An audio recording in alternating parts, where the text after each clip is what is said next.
America so far. So we're going to pass it off to Zyrene, who is standing by with the victorious TSM's top laner. Thank you very much, gentlemen. Great cast on the day here with Hanser from TSM. And that game, I mean, you got solo killed in game 1 and game 2 was a little bit rough. Like, what did you think of your lane opponent? Were you expecting Lorlo to actually be that aggressive on you? Yeah, kind of, because basically we just kind of split the map to bot side, and our bot lane had like a really huge advantage in game 1, so I didn't kind of respect him as much as I should have, and I ended up getting solo killed. And then in game 2, they just put a lot of pressure on my lane and ended up getting 2 kills off that. But I think Laurel is definitely a good player. Right, and so when you get behind, I always hear the whole like communicate more. And I started watching you during the game, and I'm like, Hanser, you're talking a lot in comms. Were you always this vocal? And if not, what changed and what is making you so vocal now? I was never really this vocal before. Probably just like a bad habit from my previous team and not like knowing how to communicate. But being more vocal now allows me to set up more plays with my team, just like give up better information for them to make plays, and just like how to coordinate around the map. And when did that switch kind of flip for you and you realized that you should be talking more? When I realized that I wanted to be like the best top laner and like we wanted to be on the best team. So if you have to be good, then you need to be able to communicate. And so you're talking about being the best top laner, best team. You guys currently just locked in your spot to go to Toronto. So you guys have a first round bye, 100% guaranteed. So how far ahead do you think? Because playoffs is secured now. Are you still looking at the rest of the season? Are you going like, oh, we're at Worlds? Like, what are you looking at right now? Our goal right now is just to focus on playoffs and the rest of the matches for us to split and not get too complacent, like think too far ahead.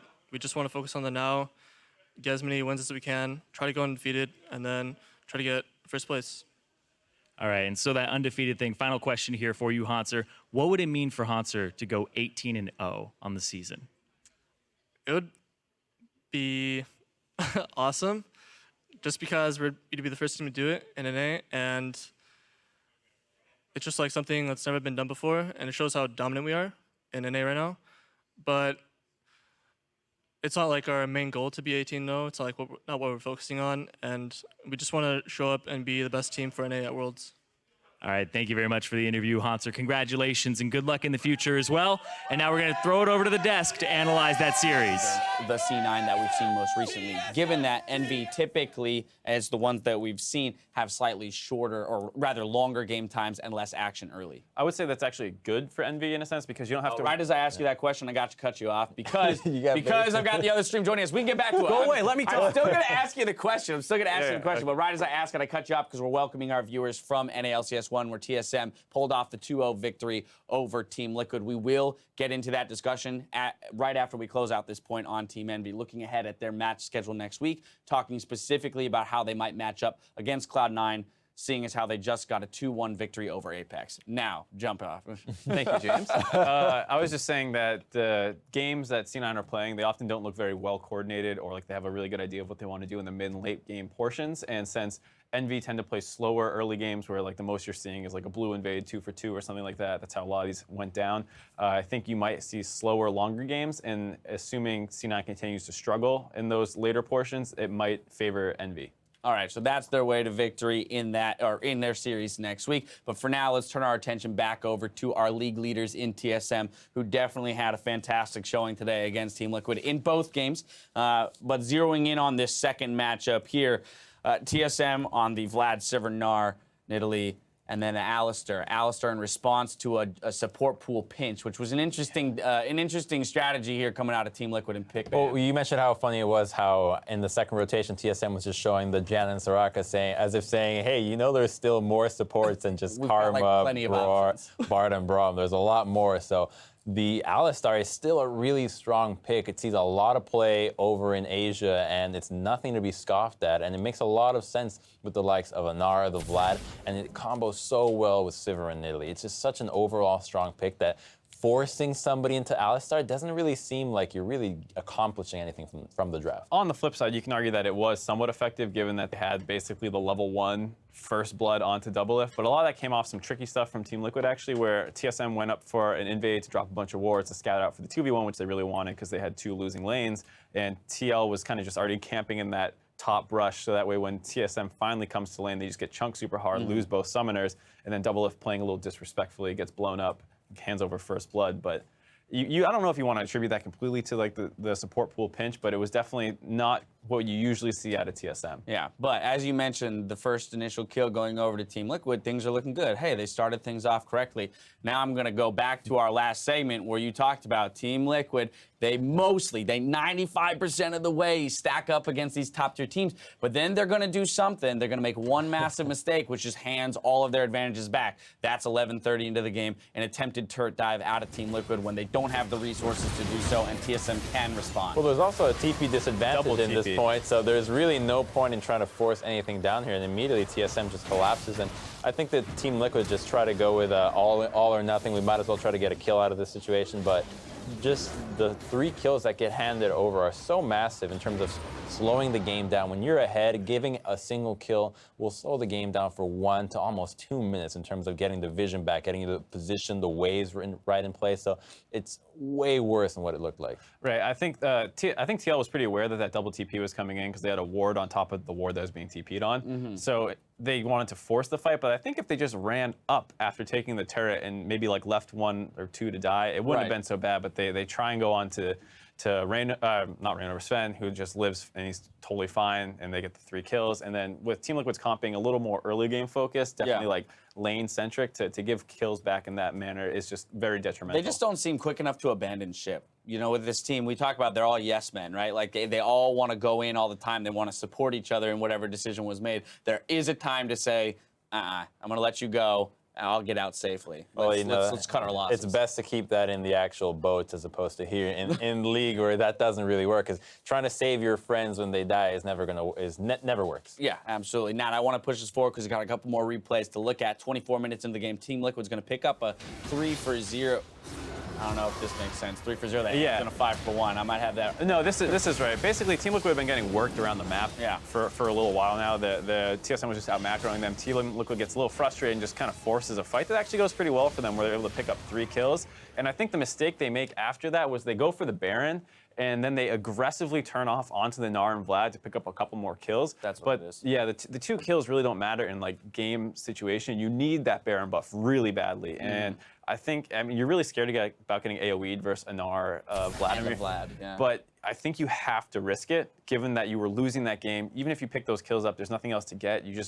Both teams are going to reset, and then nothing happens. They also had the Azir ultimate to really zone out if it came down to it, so it could have been a lot cleaner, as you said, if they forced a Baron. Right. If they get that Baron, maybe the Gnar Irelia matchup goes Keep back your eye to on the the Irelia. objective. Yeah. All right, yeah, exactly. They get the 3 kills. They've set themselves up to maybe take a larger advantage. They make the wrong decision from there, going for the 2 other kills, but not picking up the Baron. 30 minutes into the game, 3-for-1 from TSM in the top lane. This is a big one because they've taken the inhib tower plus the inhibitor before the fight actually Yeah, it's a little fun one where it's like, hey, can we take your inhib? Like, sure. So the fight's going to happen after the inhib goes in, and Phoenix is able to get so much damage off, but unfortunately he just doesn't have the items to actually get everybody killed. And the key thing for this fight is going to be Dardoch with the knockup onto the Gnar, because TSM's trying to re-engage. They're looking for it with all the flash. This flash onto the Gnar, because Gnar had flash looking for that combo, just saved the fight so much, leaving Team Liquid to survive the engage. And unfortunately, the damage just isn't there. They're too far behind. It's an early game composition into the late game, into the likes of the heavy tanks of the Gnar, the Alistar, and the Vlad, that the damage just isn't there, and they keep chasing. It is close. You see the scaling Azir with the blue buff. Almost a little bit more. Right. Like the way the comp should work is you get those advantages in the side lanes from the standard lanes, and then you kind of are fine to scale through the game from ahead. Like you need to be a K or 2 up. Even that part is fine, but they were down. They were down like 3 or 4, and they kept getting outmoved on the map. That whole play started because TSM was at their inhib, and Team Liquid was not in position to defend it. So they couldn't move around the map better. Their early game had fallen apart after that failed dive on to Sven, and then from there they couldn't actually win the game. All right, player of the game going to Biofrost on the Alistair 0, 2, and 13. You try and force him on this guy. Exactly, yeah, you try and force him onto something you think isn't great. I mean, Alistair is still going to work, and he'll still work on Alistair. Just don't ban things against TSM, I guess. Yeah, that's the thing. Everyone's always like, there you have it, ladies and gentlemen. Advice from Crumb No. on how to beat TSM. That's sarcasm. Just stop That's banning. sarcasm. Oh, was it? It was /S? sarcasm, Okay, yeah. I got you. I thought you were serious. I think though, like when you look at how to attack a top tier team that's not losing, anything's probably going to look bad when you lose. So I think it was actually not a bad attempt by Team Liquid. I think ultimately it didn't pay off. But what are you going to do? Ban something from Bjergsen again? You're going to take away the Azir or the Vlad and like do some other kind of like mid lane trade where he takes Victor and you take Cassio. Like it's really not that different. Right. So I think trying to pinch Biofrost, who hasn't actually been tested that hard, would have been an okay idea. Obviously, it doesn't work. I love that he had a 6.5% KDA. What is 6.5% of a KDA? I'm sorry. Cover that percent up. Either way, all right. TSM as dominant as ever in their 2-0 victory over Team Liquid. Team Liquid still trying to find their place in that top echelon of teams. Not in top 2. Where exactly do they fit? It appears not in the top 2, but maybe they'll make their case for 3-4. Let's check out who grabbed player of the game honors this week. Phoenix, GBM, Jensen, and Wild Turtle each took down 2 player of the game awards this week. Good on them. They're trailed by over a dozen other players who earned 1 each. Now to see how those awards weigh in on the leaderboard itself. Bjergsen remains on top with 9 awards to his name. Doublelift and Pobelter are tailing the leader, each with 8. Third place is tied up between Phoenix Huni and Wild Turtle with 7 awards each. And then, of course, with 6 apiece, we've got Dardoch, Huhi, and Jensen tied for 4th. And, of course, there are plenty of other players on further pages with 5 or fewer awards who continue to make moves up the standings before the split ends.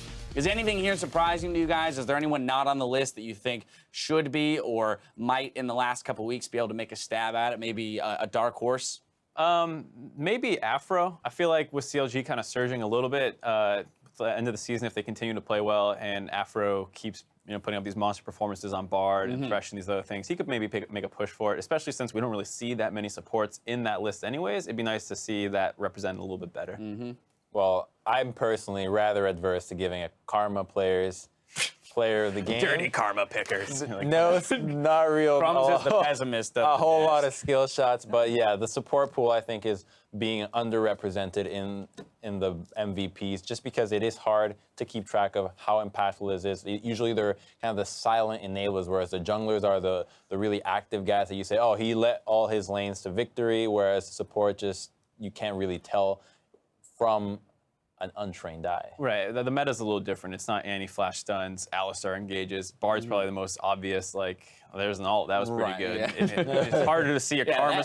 Thresh hooks, that kind of a thing. Yeah, You're the looking for Karma more speeds flash up, are not as easy to see. And Nami is a little harder to follow. Exactly. So I think it's not the flashiest support pool we've seen. All right, well, a surging CLG might make a case for a few of their players jumping up in the standings there. Now for an updated look at our standings following Week 7. TSM and Immortals secure their first round bye for playoffs. That's very important. Now, we don't know which one of them will be 1 or 2, but they both have first round byes in the playoffs. C9 and Liquid maintain a 3rd place tie with dual 8-6 records. CLG is tied for 5th place with Team Envy. Apex sits on the bubble in 7th, while Energy, Phoenix 1, and Echo Fox remain the bottom 3 teams. Now for a look at the League of Legends content coming your way next week. Wednesday, PTL kicks off the week at 5 Pacific. Right after, stick around for the NA Challenger Series Finals. Team Liquid Academy and Cloud9 Challenger face off in a best-of-5 series. On the line is the title of Challenger Champions and seeding in the upcoming Spring Promotion Tournament. Then on Thursday, the European LCS is back. Fnatic and Splice kick things off on EU LCS 1,